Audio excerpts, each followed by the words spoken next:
In a small town, there was an old house that everyone had forgotten. It stood by the lake, hidden among the trees. According to legend, the spirit of an elderly woman still haunted the place.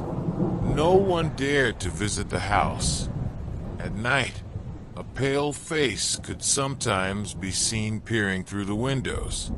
One day, a brave young man named Robert decided to explore the house with his friends.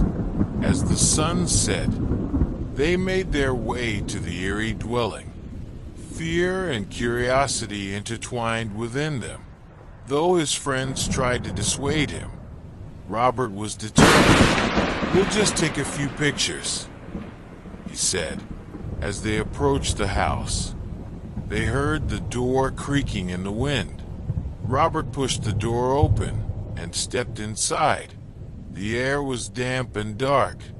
The walls were lined with old portraits and furniture that spoke of time long gone.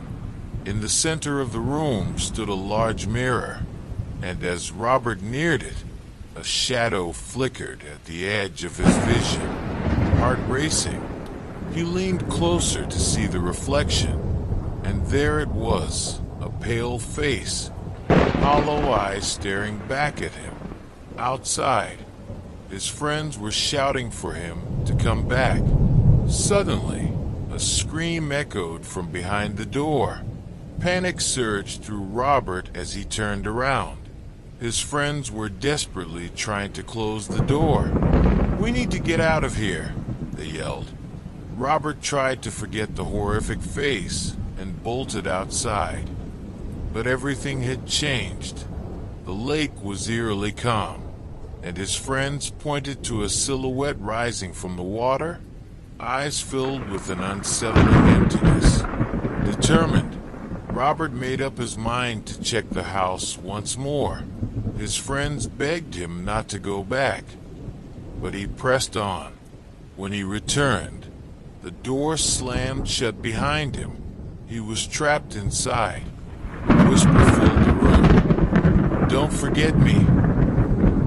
Chills ran down his spine as he moved closer to the mirror, meeting the terrifying gaze once more. Suddenly, a hand reached out from the mirror, grabbing Robert and pulling him in. Outside, his friends screamed, but their voices faded as darkness enveloped him. They only ventured back inside for a moment, searching for their friend, but the door would never open again. The small town soon learned that another young man had gone missing. The house by the lake had become a curse. Everyone tried to forget it, yet on certain nights, a pale face would still appear on the surface of the lake, whispering Robert's name, carried away by the wind.